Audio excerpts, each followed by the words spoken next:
des retrouvailles pour le moins inattendues. Ce mercredi 11 janvier, Christine Scott Thomas était invitée sur le plateau de Télématin pour présenter son nouveau film, Les Cyclades, où elle donne la réplique à Olivia Taylor-Calamy. Interrogée par Julia Vignali et Thomas Soto, l'actrice s'est longuement confiée sur ce long métrage actuellement en salle. Et à la fin de l'interview, elle a eu le droit à une surprise un peu gênante. On a une petite surprise pour vous. Figurez-vous qu'il y a un invité que vous connaissez bien, a lancé Julia Vignali, au moment de dire bonjour à Agathe Le Caron qui présente, après Télématin, son émission quotidienne, La Maison des Maternelles. Je crois, si est un professeur. Son prénom est François, s'est amusé Agathe Le Caron avant que le visage de François Oliven n'apparaisse à l'écran. Ce professeur invité de France 2 n'est autre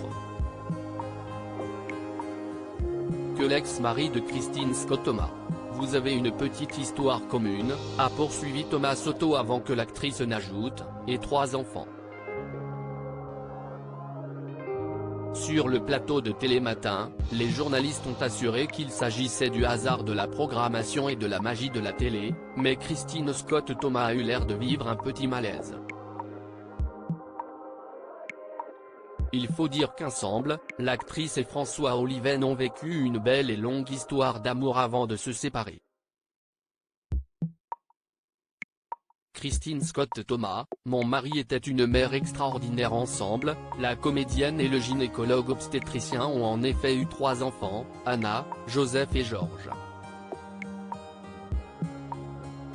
Après des années de vie commune, Christine Scott Thomas et François Oliven ont divorcé en 2005 mais entretiennent de bonnes relations. Mon mari était une mère extraordinaire. Il est toujours un parent extraordinaire. J'avais donc beaucoup de liberté.